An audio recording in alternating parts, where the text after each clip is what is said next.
Have you ever walked away from a party, a meeting, or just a simple conversation and suddenly thought to yourself, why did I act like that?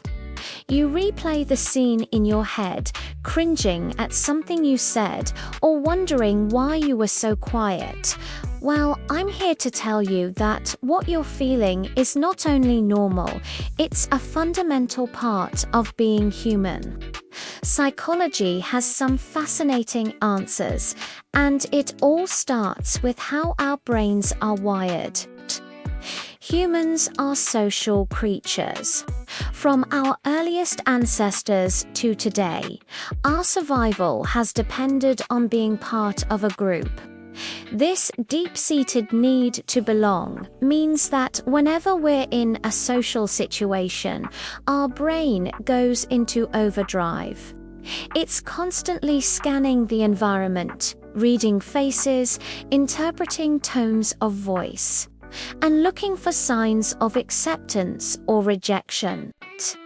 This isn't something you consciously decide to do. It's an automatic process, a survival instinct running in the background. Think of it like a radar system, always on, always searching for social cues. This constant monitoring creates a subtle, underlying pressure that can dramatically change how we think, feel, and behave. It's the reason why you might feel like a completely different person when you read with a group of strangers compared to when you read with your closest friends. Your brain is simply adapting to the perceived social stakes. It's not about being fake. It's about navigating the complex world of human connection. So, why do we sometimes act so awkward? Picture your brain as a computer processor. In a quiet room, it runs smoothly. But in a social setting, it's suddenly trying to process hundreds of inputs at once. What someone is saying, their body language, the expressions of others, the background noise, and what you should say next. This can lead to what psychologists call cognitive overload. Your brain's processing power gets maxed out. When this happens, our social software can start to glitch. We might hesitate, stumble over our words, laugh at the wrong time, or say something completely random that we didn't plan.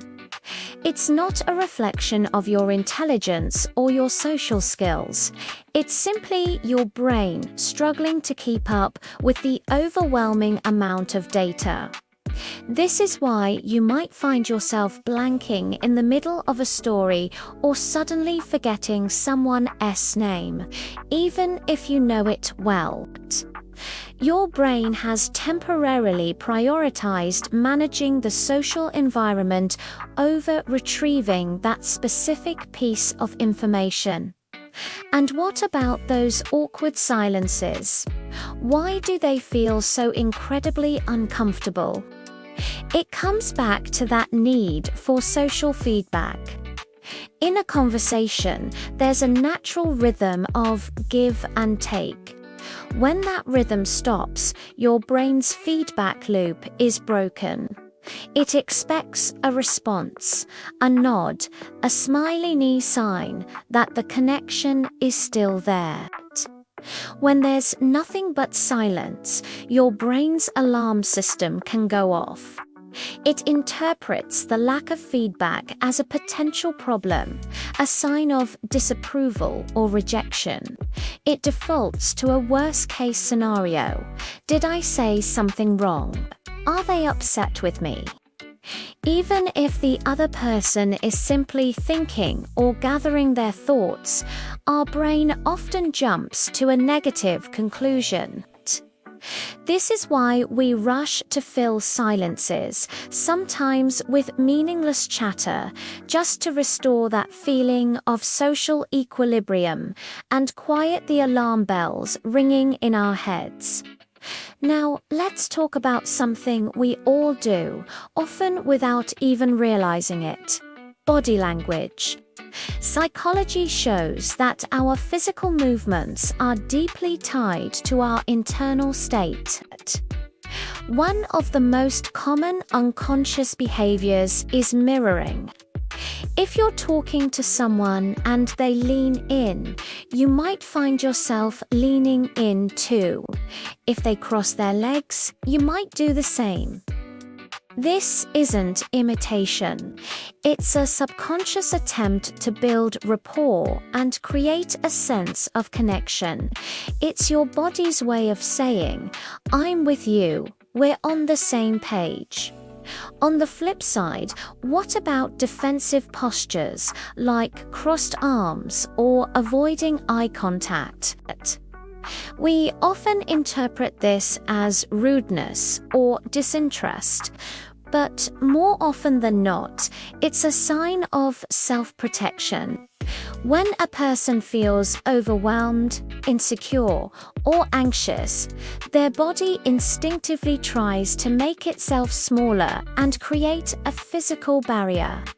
Crossed arms can be a self-soothing gesture, a kind of hug. Looking away might not be about ignoring you, but about reducing the cognitive load of direct eye contact. Understanding this can completely change how you perceive others' behavior. This leads us to the idea of social masks. When we enter a new or unfamiliar social environment, like a new job or a formal event, we often put on a mask.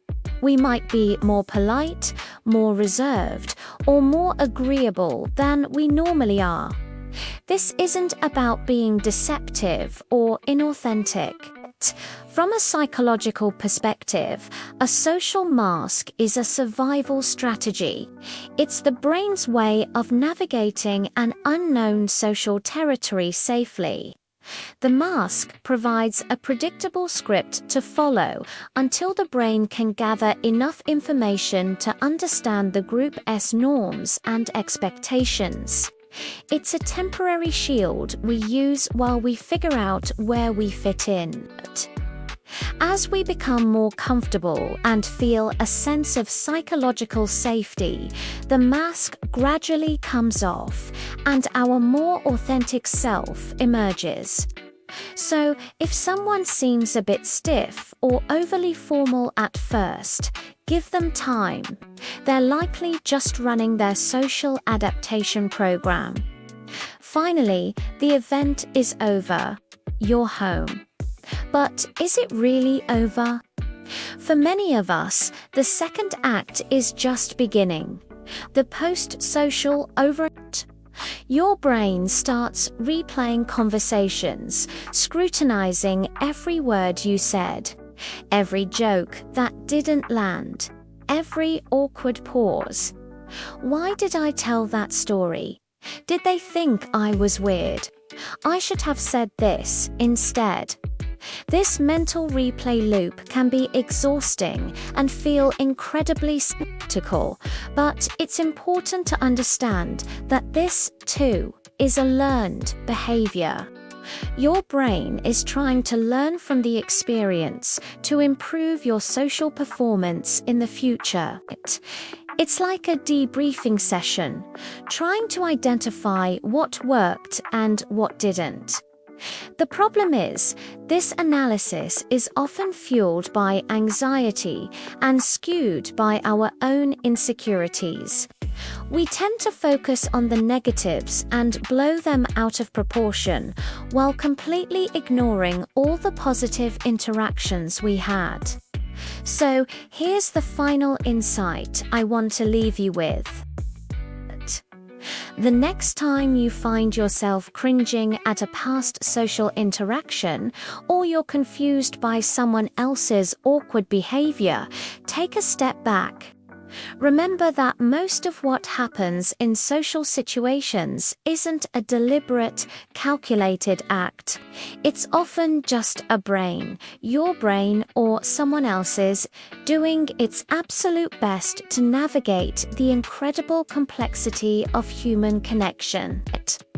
It's a brain responding to pressure, managing uncertainty, and trying to fulfill that fundamental need to belong. By understanding this, we can learn to be a little kinder to ourselves and a lot more empathetic toward others. Because at the end of the day, we're all just trying to figure it out together. Thanks for watching. If you enjoyed this simple explanation of a complex topic, don't forget to subscribe to MindDecoded for more psychology made easy. See you in the next one.